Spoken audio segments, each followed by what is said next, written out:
bila shaka mpenzi mtazamaji, tumelivalia njuga sasa hivi na magwanda hasa hususan ni ya wengi ambao wangependa kuhusika kwenye mazungumzo ya bunge la wenyeji. Hii leo tukiangazia masuala kama haya yanayoibuka mbele yetu hivi leo, tutakuwa tunachangia kuhusiana na swala la mustakabali wa siasa hapa nchini Kenya na vile vile pia uwajibikaji wa baadhi ya viongozi ambao wanatuongoza hapa nchini Kenya.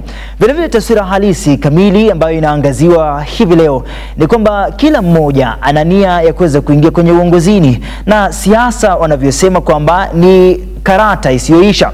Lakini leo hii tukiangazia mambo kama haya, je, unahisi kwamba mustakabali wa siasa nchini Kenya utatusogeshea taifa mbele? Na je, iwapo tunakaribia uchaguzi wa mwaka 2027, ni mambo kama gani ambayo tutaweza kuweka mbioni angalau tuweze kulainisha anga za siasa hapa nchini Kenya? Jina langu ni Moses Okech na vile vile mwelekezi wangu ni King Dante Monks. Tutaendelea sasa hivi na tukimaliza basi tutapata hususan mwenyeji anataka nini kuhusiana na mambo ambayo yanachipuka. Vile vile serikali na uwajibikaji wake utaweza kulainishwa namna gani? Anga zimesema hizi na zimesema zile, angalau sauti ya mwenyeji ipate taa na iweze kusikika. Miezi kadhaa zimepita tunashindilia na tukizungumzia masuala kama haya.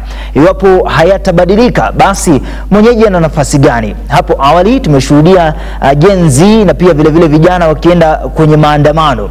Je, unahisi kwamba sauti yao imelemazwa ama bado sauti yao ina nguvu? Waliojitokeza walijitokeza, walioshindwa wakashindwa. Na hivi leo tukiangazia, je, mustakabali wa siasa nchini Kenya upo namna gani? Sina mwingine bali nipo na mmoja kati ya watu ambao wamekuwa kwenye misingi ya siasa kwa muda sana. Lakini kabla hatujaanza mazungumzo, tafadhali kwa yule ambaye anakuona kwa mara ya kwanza, tafadhali jitambulishe. Well, mimi ni Sankale, National Coordinator wa movement inaitwa Sauti Mpya Gen Z Alliance. Indeed? Sauti Mpya Gen Z Alliance. Yeah. Sauti Mpya inamaanisha nini hasa? Sauti Mpya ni kumaanisha after tumetoka maandamano, sauti zetu serikali haikuweza kuzisikia. Sasa tumekuja na mfumo mwingine upya ambao serikali tunataka isikie zile vitu tunataka. Na si serikali peke yake. Pia tunataka sauti yetu wananchi waisikie, kwa sababu pia sisi kama the youths of this country tunajipanga kwa revolution ikue kwa ballot. So sauti yetu tunataka isikikane 2027 kwa uchaguzi mkuu. Yeah. Kila mara tunashinda tumesema sauti isikike, sauti yetu ijapata bado nguzo dhabiti, na vile vile pia chaguzi nyingi zimepita. Unakumbuka chaguzi ya 2007 na vile vile pia all the years in 2013 and many years that we still are discussing about these stories. Sauti ya vijana, sauti ya wenyeji inapaswa kusikika. Unahisi kwamba baada ya 2027 ama itakapofika 2027 sauti yenyewe itapata nguzo? Kabisa. Kwa sababu sisi kama the youths of this nation, like tumeweza kujitokeza na mliona na the finance bill of 2024, tukajitokeza na tukajihusisha na masuala ya siasa. Na the best thing is that youths are ready for change. Now if youths are ready for change, youths are ready to take these political seats so that they can be able to change this nation where they are inside the government. Yeah. All right. Na hii change ita happen namna gani? Well, kitu ya kwanza tunataka educate the voters. We want to do what we call civic education. Watu wajue umuhimu wa kuchagua MP wako ni powerful aje. Kwa sababu ukisoma katiba yetu, president wetu ananga nguvu, ni ceremonial tu, kazi yake ni kusign vitu. Lakini the moment tutachagua mbunge mbaya, tuende aturepresent kwa bunge, yeye ndio atachagua commissioners wa IEBC, yeye ndo atatengeneza finance bill, yeye ndo atatengeneza ministers, yeye ndo atatengeneza sheria. MPs are like the engine of this nation. So the moment tumepata good MPs, article 6 ya constitution yetu inaongea kuhusu integrity. The moment tumepata people with integrity, our country itaweza kumove forward na tutaweza nchi yetu kuipeleka, tutaweza kufika mali wanasema Singapore will be the Singapore of tomorrow. So wakati youths wataingia kwa hizo nafasi za kuweza kuongoza taifa letu na wataweza kufuata katiba yetu, nchi yetu itakuwa salama na tutakuwa with a democratic country na haitakuwa vile tunafeel as if it's dictatorial. Tukasema kwamba tunahitaji sauti moja, kila mmoja aweze kuhusika kwenye masuala kama haya, na vile vile pia kuweza kuipamba jukwaa ya siasa. Vijana wakaweza kujitokeza, wakaingia moja kwa moja, wakawa mtu mmoja, sauti moja, vile vile wasikike kwa pamoja. Lakini hali kadhalika ikawa tena ni hofu, manake wakasema risasi ya mguu ama shoot to kill. Hii inawatia hofu sana hawa vijana, wakati ambapo wanasema bado, je, kuna hii sauti moja ama tumekwisha lemazwa? Na kurudisha nyuma 1936 to 1945 kulikuwa na vijana tu kama sisi. Hawakutishwa na risasi, hawakutishwa na mkuki kama wimbo ya Eric Enena. Nia yao ilikuwa ni ukombozi. Nia yetu ni kukomboa taifa letu. We want what we call economical freedom. So no intimidation is going to bring the Kenyan youths wasiweze ku bring change. And trust me, the moment tuliweza kustop Adani deal, tuliwin. Wakati tuliweza kustop finance bill, tuliwin. This time round, tunaenda kustop those corrupt leaders from entering parliament and county assembly and even the senate. Hata pia governors. So, sisi kama vijana, wamekuwa wakiona ni kama hatu understand this politics. Juu tumekuwa tumenyamaza for a while, tumekuwa tukienda protest. This time round, kama wanafanya siasa, pia sisi tutafanya siasa, na siasa mzuri. Kama wanaenda kuongelesha wananchi, pia sisi tutaenda kuongelesha wananchi, na tutawaambia kuhusu Kenya mpya na sauti mpya ya Mkenya. Tunataka tuone Kenya yetu imebadilika from infrastructure, from health to education. We want a brand new Kenya. Sankale, kuna baadhi ya watu ambao wangependa kuweza kuwa na sauti moja, lakini halikadhalika kuna kiongozi ambaye atakuja na ahadi tena nyingi zaidi za kuweza kuwasuta wale ambao wangependa sana kuweza kuhusika katika vyama vyao au kuweza kuwa support in one way or the other. Ukiangalia taswira kamili ya wale vijana ambao wangependa sana kuweza kuikomboa taifa, jinsi wanavyosema kwamba tunahitaji ukombozi, lakini itakapokaribia siasa ama uchaguzi ambao unakaribia 2027, kuna baadhi ya wale ambao tafeel kwamba because president amechange ama baadhi ya viongozi wamebadilisha nia zao, kwa hivyo it means tuwapatie tu second chances. So what will be your take on the same? Iwapo viongozi hawa ama iwapo wenyeji hawa wataona kwamba kiongozi huyu amebadilika na yale alikuwa anafanya amekwisha yarekebisha na sasa mbele iko sawa. Well.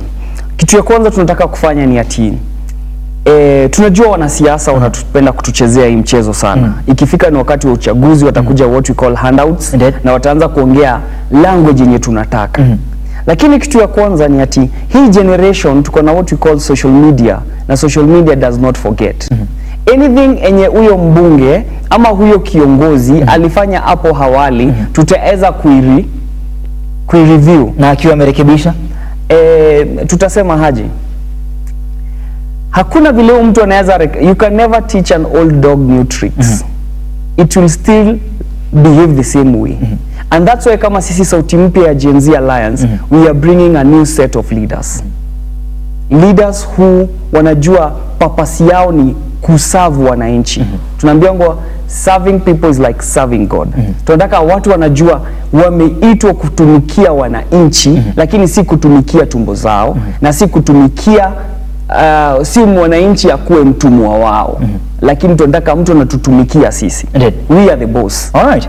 Wanasema siasa ni karata na ni mchezo wa pata potea ama ni mchezo haramu. Vile vile wale ambao wanajitosa kwenye siasa hizi pengine wanania kuweza kuingia kwenye karata ambayo ni haramu. Vile vile ukiangalia hususan mustakabali wa siasa za taifa la Kenya, wewe umekuwa kwenye sehemu hizi na sekta hizi kwa muda sasa. Unaweza sema what is the state of politics right in the republic? Right now, what I can say is these people, they are political cousins. Mwenye alikuwa deputy president wa rais wetu William Ruto, na mwenye alikuwa running mate wa Raila Odinga, nowadays they are working together and working together. Mwenye walikuwa wanashindania hii kiti ya urais William Ruto na Raila Odinga, they are working together. Mwenye walikuwa mdogo wa rais ama mwenye alikuwa rais na mdogo wake Uhuru Kenyatta wako on the other side. These people are political cousins, same monkeys with different uniforms in the same forest. hawa watu wote na hizi chama zao za msingi za ukabila ndio tunataka ziende nyumbani. Because the moment tutachagua tutachagua kiongozi na akue kwa hiyo chama yao, awe chama hizi zao zote, hakuna mabadiliko tutakuwa tumepata. Kwa sababu they will be loyal to the party, they won't be loyal to the constitution. So hii ni karata tu wanasiasa wanatuchezea. Lakini wewe jua hivi, atatoka hapa aende Kajiado atukane ule mwingine, atoke hapa aende Narok kama aende Uasin Gishu atukane ule mwingine, ama aende Molo aende Nyeri. Lakini they live in Karen, they are neighbors. The neighbors. Lakini wakienda distance wanaongea vibaya kuhusu ule mwingine. Niulize hivi, sisi ndio wanatuchezea tu akili? Lakini raundi hii kama wa Kenya na the youths tumechanuka, tushajua ni mchezo wa pata potea. So come 27 we have to drain the swamp. They have to go all of them home na tulete a new set of leaders na with the youths to come up with our own political vehicle. Sankale, nilipokuambia kwamba nataka kuwania kiti cha mwakilishi wodi, uliniambia kwamba siasa ni hatari. Siasa haitaki siasa ni hatari. Ukiangalia wale ambao unahisi kwamba watakuwa ama watachukua nafasi ya kuweza kuingia kwenye uongozi, na hatujakuwa tukiwaona kwa muda sana wakipiga debe ama wakifanya campaigns zao vile vile, unasema kwamba tunahitaji viongozi wapya ambao wale ambao tumekuwa tukiwaona waende nyumbani, alafu tuingize ama tukaribishe a new set of leaders. Do you think our new set of leaders wataweza manage your tension ambayo inakuanga kwenye political space? One, I'll say ukiwa kiongozi lazima ukuwe na tension yenye inapatikana kwa siasa yetu. Kitu ya kwanza ni kwa sababu viongozi ambao tunawachagua hawasikizi wananchi. Inabidi sasa sisi we the people tuanze kujiexpress. Na since hawakutusikiza wana find kukuwa na a lot of pressure.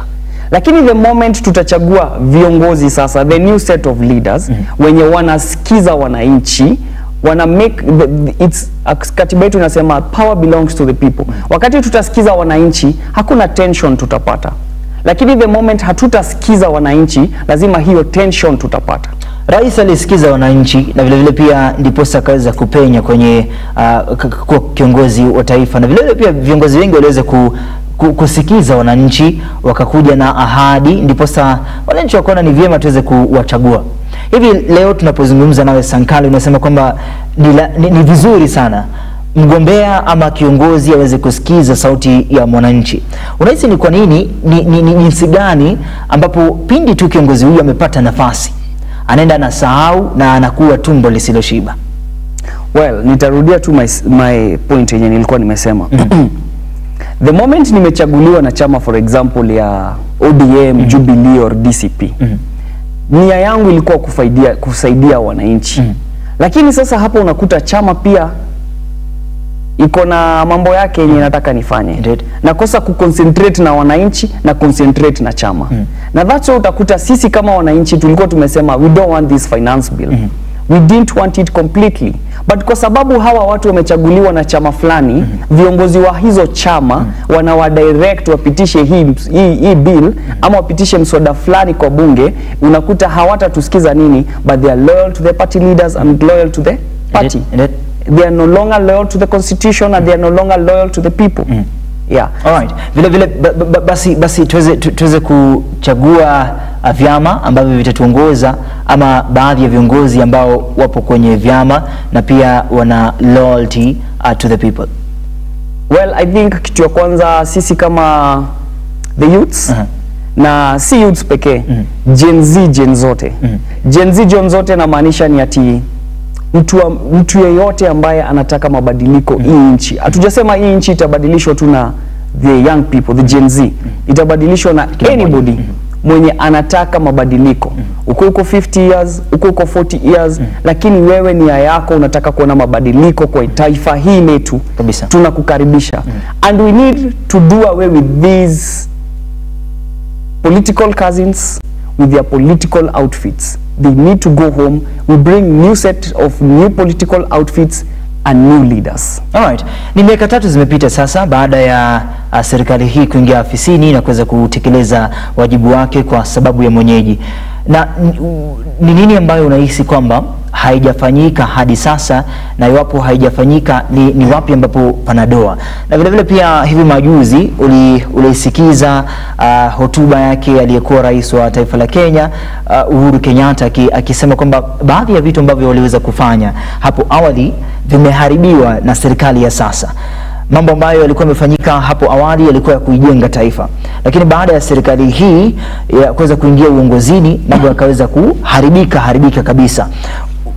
Unapoangalia mtazamo wa siasa hapa nchini Kenya, je, ni kwa nini aliyekuwa rais anaweza kusema masala kama haya na anahisi kwamba yameharibika, na kuikosoa lazima tu kama ulivyosema there must be a change of the set of leaders?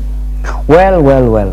Ukiangalia mtu kama mstaafu rais Uhuru Kenyatta, tunampea heshima, lakini kuna mambo mengine alifanya akiwa kwa serikali yake ambayo haikutufurahisha kama wa Kenya. For example, we the youths, we the people of Kenya, Gen Z, Gen zote, when we grab power come 2027, we want to go and do value for every project Uhuru Kenyatta did in this nation. Tukipata SGR, for example, SGR ili costs, for example, 1 million shilling. Tukute tulete mchina atuambie SGR ili cost 300,000, 1,700, atatuambia ilienda wapi? Because within 4 years after 2018, the Jubilee administration iliweza kukopa 4.1 trillion. Kitu mbaya ni ati hatuwezi lipia watu deni. Tulipe Fuliza, tulipe Mshwari, hatuwezi lipia watu deni. Lazima mtu mwenye alikula deni ya taifa la Kenya akuwe accountable. Alright, ni miaka kadhaa zimepita baada tu ya rais kuondoka uongozini, na what do you think will be the essence nyinyi mkianza kuchibua tena yaliyopita? Yatafaidi namna gani hasa kuisogesha taifa mbele? Kitu ya kwanza ni ati ukiangalia, ndakupatia example na aliyekuwa governor wa Kiambu, Ferdinand Waititu. Wakati alikuwa impeached kama the governor of Kiambu, EACC ilifuatilia pesa za watu wa Kiambu na wakaweza kufreeze pesa za Waititu so that atakuwa able kurudisha pesa za wananchi. Tukikuta serikali ya Jubilee na ya Kenya Kwanza imekuwa ikikula pesa zetu in the name of projects, tukute kuna certain amount of money haikuenda kwa hizo projects, kitu ya kwanza tutafanya, we are going to make sure hatutawalipia deni, tutafreeze pesa zao, either to auction mali yao, tulipe hiyo pesa ndio tuweze kukua tujitoe kwa chains za IMF na World Bank, tujitoe kwa hiyo deni, tulipe, chukue hizo vitu zao, tuuze, tulipe deni, nchi kama bila deni. Mbona tusifocus na ufisadi wa sasa? Mbona tunaangalia ufisadi uliofanyika hapo awali? Mbona msingangane sana kuweza kushughulikia yale ambayo yanatendeka sasa, kwa ile nia ya kuweza kurekebisha taifa kwa sasa? Ile almradi kama kuna mambo ambayo yaliweza kufanyika kwenye serikali ya sasa, hapo ndipo tunaanzia, na vile vile pia tutaweza kuwapa nafasi 2027 kabla hamjalainisha haya mambo ambayo yamefanyika. Ukiangalia taifa, kuna taifa mingi sana kama za South Africa. Aliyekuwa president alikuwa anaitwa Jacob Zuma. Wakati alitoka kuwa rais, sheria yao na vile serikali yao ilikuwa ilibidi imshike na ikamfunga juu ya mambo na ufisadi.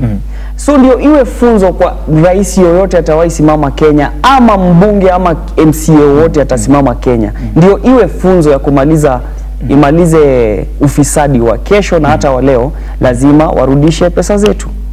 Alright. Sawa.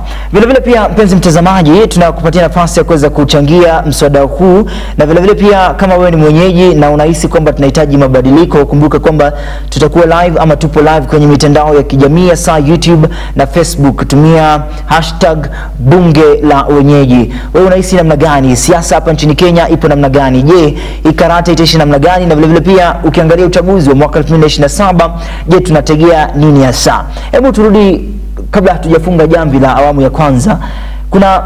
Kuna siasa sasa za upinzani, ambapo wana upinzani wanajaribu jinsi wezavyo kurekebisha taifa. Unahisi wana uwezo upi wa kuweza kuikosoa serikali ya sasa?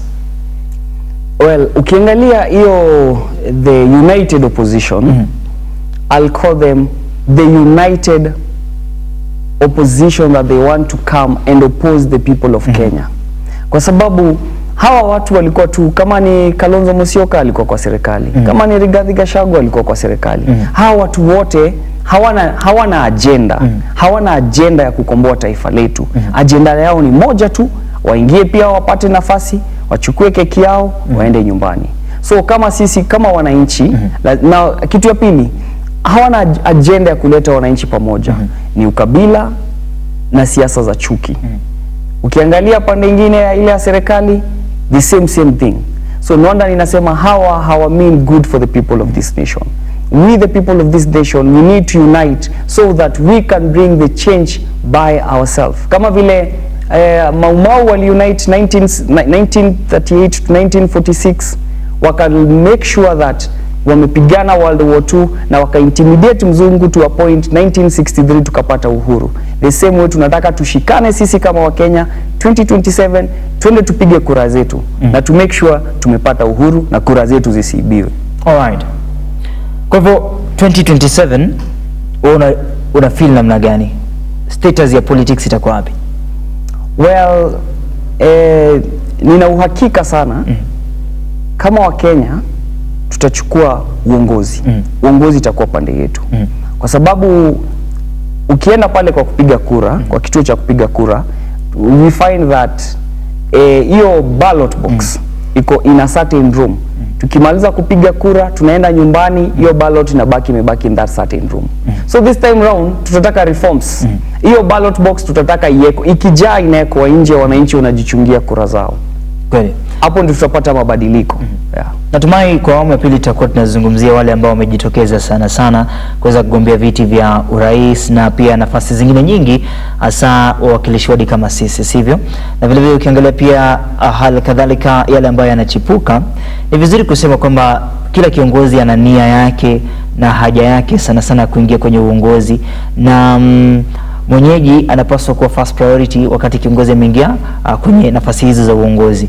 Tukimaliza awamu ya kwanza, what is your wise words of thought kwa awamu ya kwanza? Yale ambayo umeyasema, ni hekima yako inatoka wapi? My wise words nitaambia hivi wananchi wote wa taifa hii, ni atikuwa ndatumia, alikuwa Thomas Sankara alisema, if they feed you they control you. To make sure tujachukua hongo yao wanasiasa, kwa sababu wakati tutachukua hongo yao wataweza kutucontrol.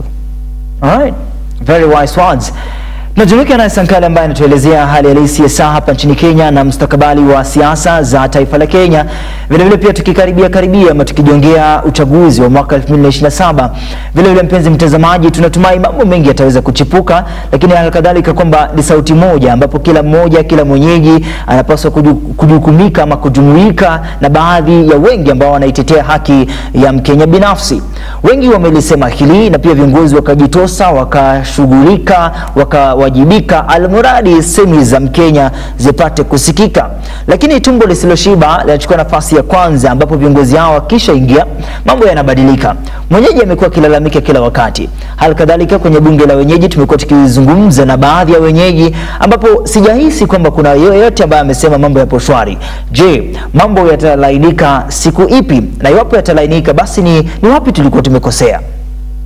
Tukiendelea na mambo ya bunge la wenyeji, kuna viongozi ambao sasa hivi wanatumai kwamba uchaguzi wa 2027 watajitosa na watawini story na watawini election. Vile vile kama wanajiamini namna hiyo, je, imani ya wenyeji ipo nao?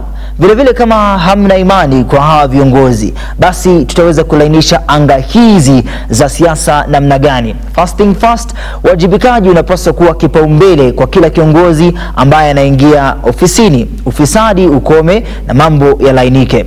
Tupatane awamu ya pili tukizungumza na Sankara, bado tuelezee hali halisi ya hawa viongozi na uwajibikaji. Mpenzi mtazamaji, unatazama bunge la wenyeji, usiende mbali.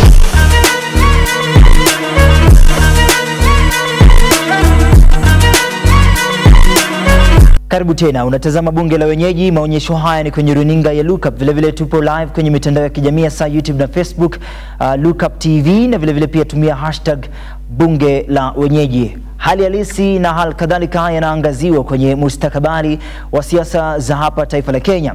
Vile vile pia tukiangazia haya, tunakaribia siasa zinaendelea kupamba moto pindi tu muda unavyochipuka, na vile vile pia masaa zinasonga ndiposa viongozi wanajitokeza. Hapo awali tulipokuwa tunazungumza na Sankala, alikuwa anasema kwamba we do not need these leaders but we need a new set of leaders ambao watasaidia kusogesha gurudumu la siasa mbele pamoja na uwajibikaji hapa kwenye taifa la Kenya, na iwapo kuna doa basi doa hili litalainishwa namna gani.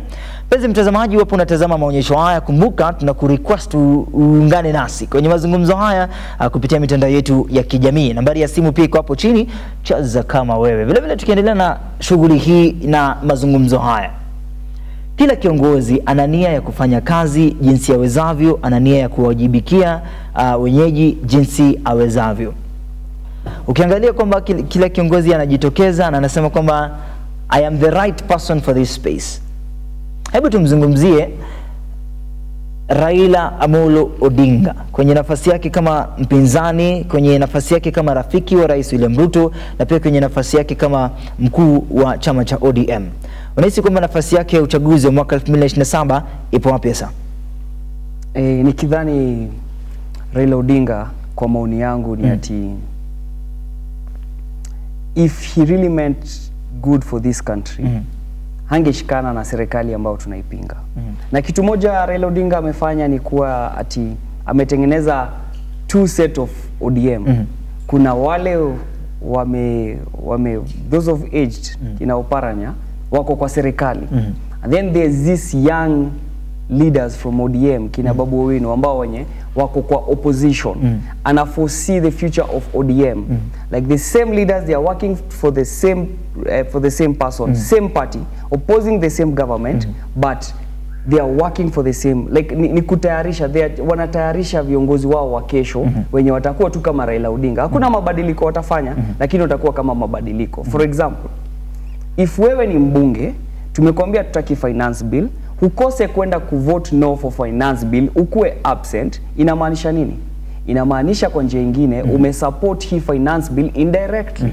So msimamo wa Raila Odinga come 2027, wa Kenya washachoka na michezo yake za kisiasa. Anajifanya kwa upinzani, kesho anaingia kwa serikali. Yeye hana nafasi Kenya. Ni wale watu wamefika kinaitwa political menopause. Hawezi kuwa productive anymore. Yeah. Na sasa kama amefika kwenye kiwango hicho, basi nafasi yake kwenye taifa ni ipi?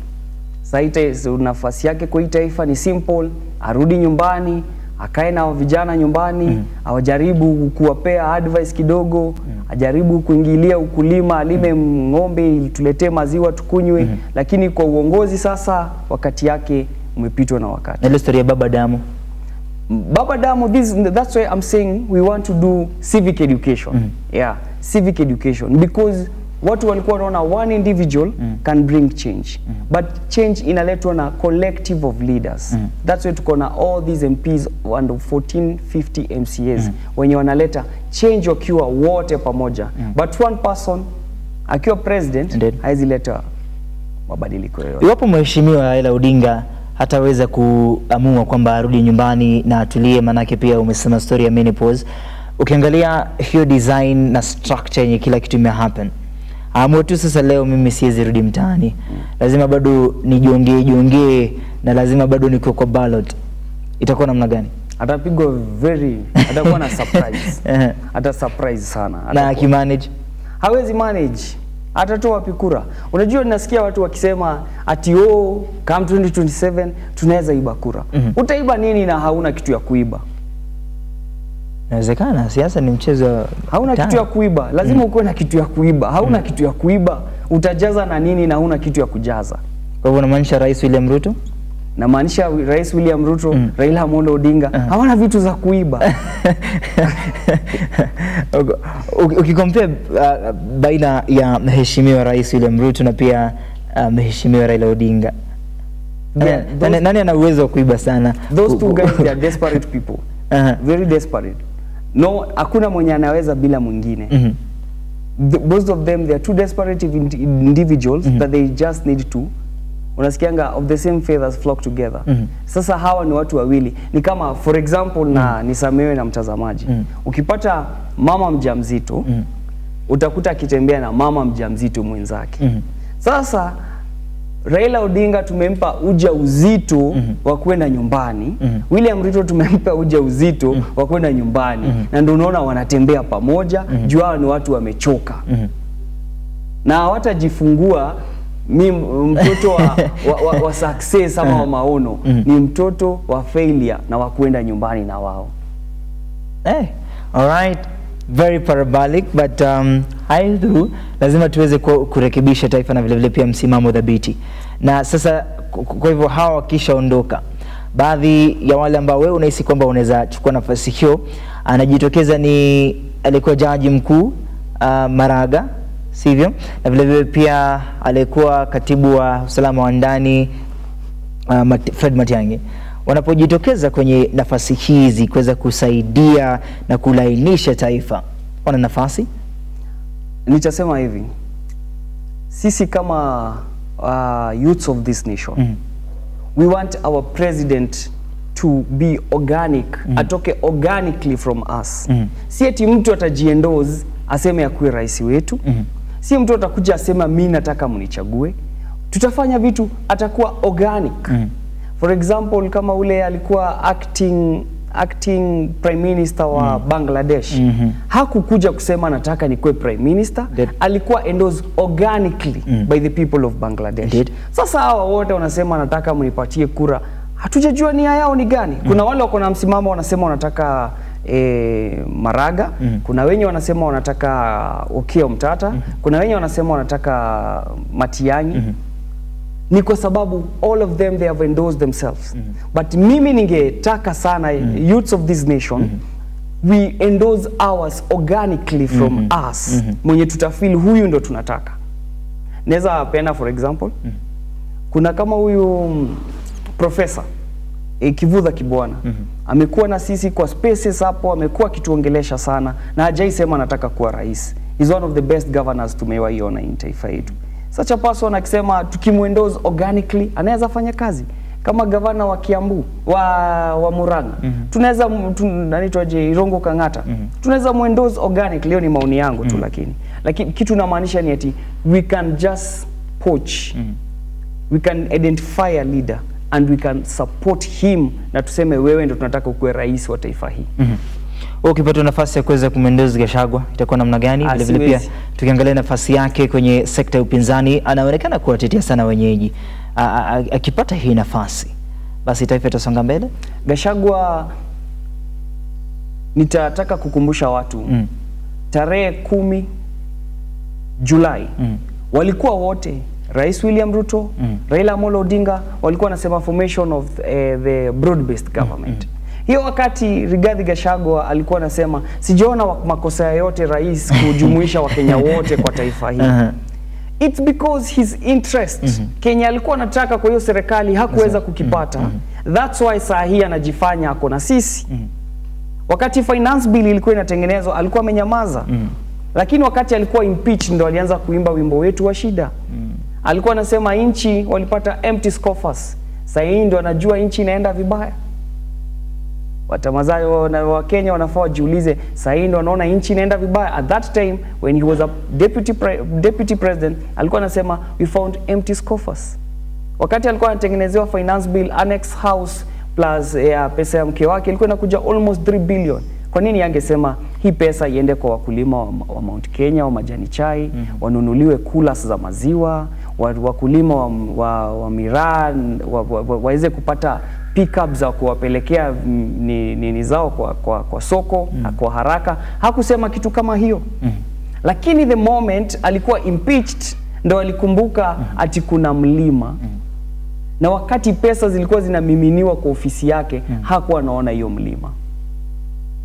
Si mara ya kwanza tumeona viongozi wanapoondoka ofisini ndipo wanaanza kupiga kelele kule wakisema kwamba wanawatetea wenyeji sana.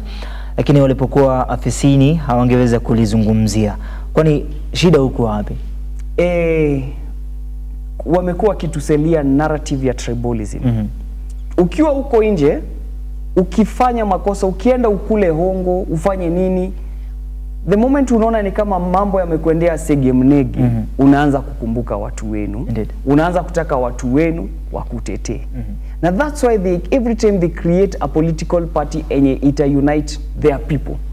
DCP ni wanasema ni ya mlima, wajasema ni ya the whole country. ODM utakuta iko mahali fulani. Same to UDA. Utapata hawa watu wakati wameenda wamemess their political whatever, wataanza kutoroka nyuma, wataanza kurudi nyumbani kwa watu wao.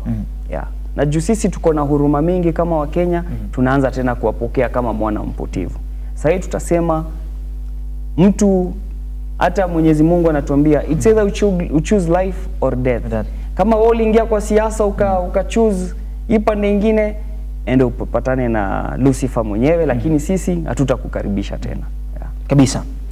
Hawa viongozi wamekwisha sikia na wamekwisha zungumziwa kila wakati, na pia wenyeji vile ulivyosema mnawaelimisha kwa njia moja au nyingine upate kuelewa mambo kadha wa kadha.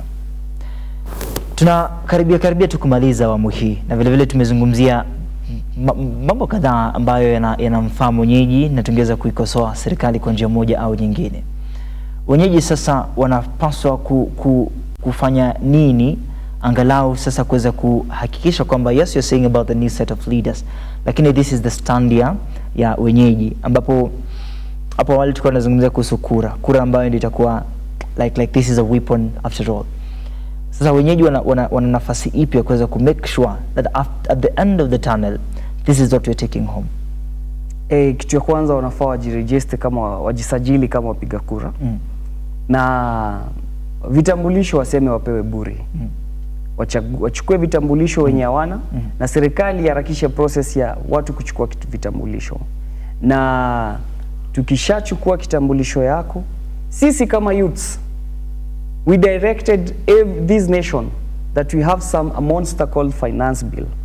Sisi pia youths, we are going to direct this nation about the leaders that we can vote for. Alright.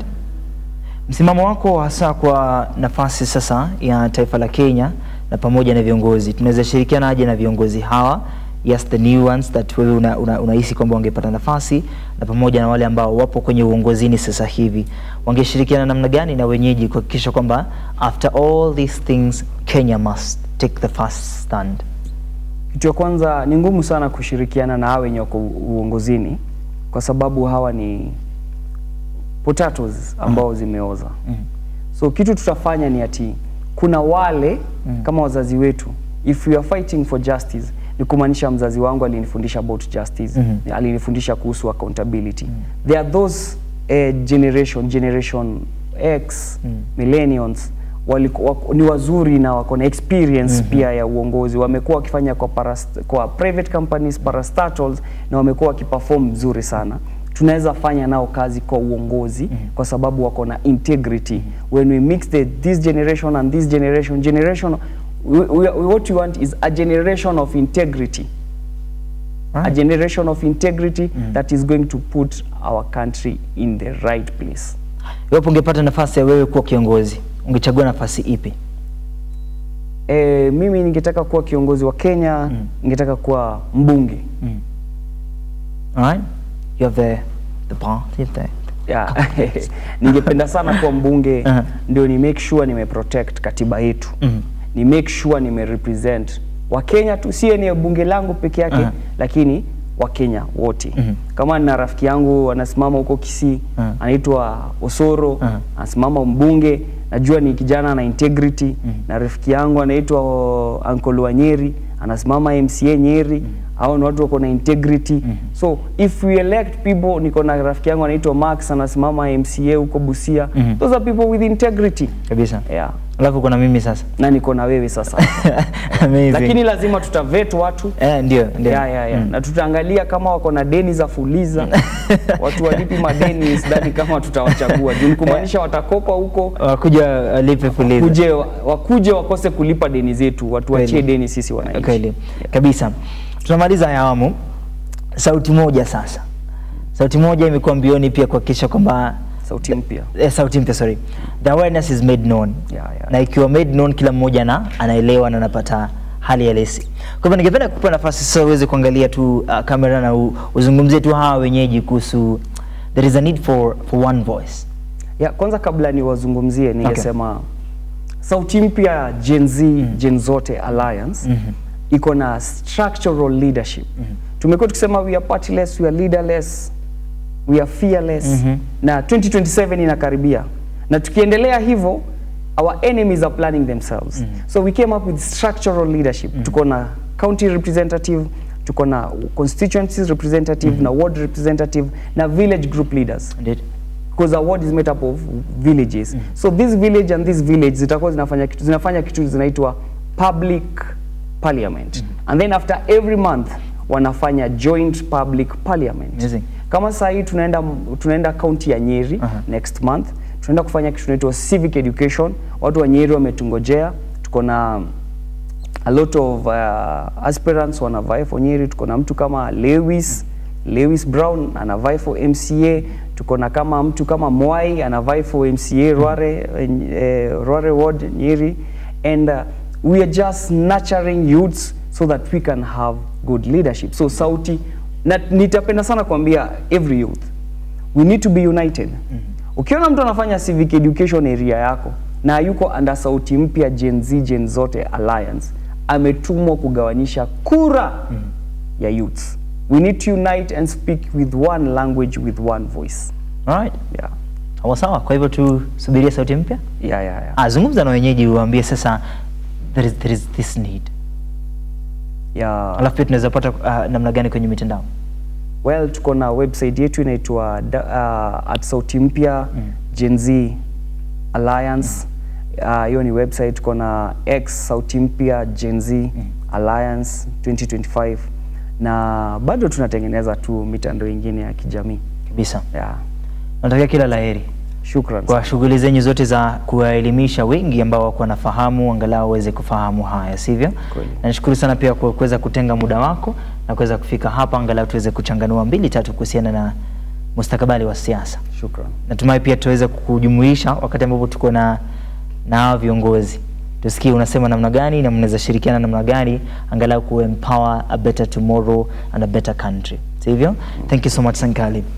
Mpenzi mtazamaji, asante sana kuganda nasi kwa awamu hii ya bunge la wenyeji. Tumeangazia yale ambayo tungependa kuyaangazia na vile vile pia Sankali amesema yale ambayo amehisi kwamba ni ya hekima hasa kwenye ulingo wa siasa. Vile vile mpenzi mtazamaji, halikadhalika mambo ni mengi ya kuangaziwa, masatu ndio machache, lakini tutaweza kuzungumzia zaidi na zaidi kwenye mitandao yetu ya kijamii. Of course, pale kwenye Facebook na YouTube mambo kama haya yanaendelea kuonyeshwa na unapostiwa day in day out, na vile vile pia social media empowerment is still ongoing. Kwa hivyo kama inakufaa basi ingia kwenye mitandao ya kijamii, tumia hashtag bunge la wenyeji, na vile vile pia tuendelee kuzungumzia kuhusu masuala ya wenyeji kila kuchao. Tumemaliza awamu hii na yale ambayo tungeweza kupenda sana yafanyike ni kwamba tuweze kuwa na sauti mpya na tuweze kuwa na sauti ambayo inapeleka na inasogesha Kenya mbele. Iwapo ni uchaguzi wa mwaka 2027, kila Mkenya ana haja ya kuhusika. Halikadhalika, asante sana King Dantimax kwa kuweza kuhakikisha tunapeperusha hii. Asante sana Prosperous, asante sana Bansal, na vile vile pia wale wote waliohusika kuweza kuhakikisha kwamba haya yanachukuliwa kipaumbele. Jina langu ni Moses Okech, tupatane wiki ijayo tukiangazia masuala mengine yanayokufaa wewe mwenyeji. Hadi sasa, hii ni Look Up TV na hii ni bunge la wenyeji.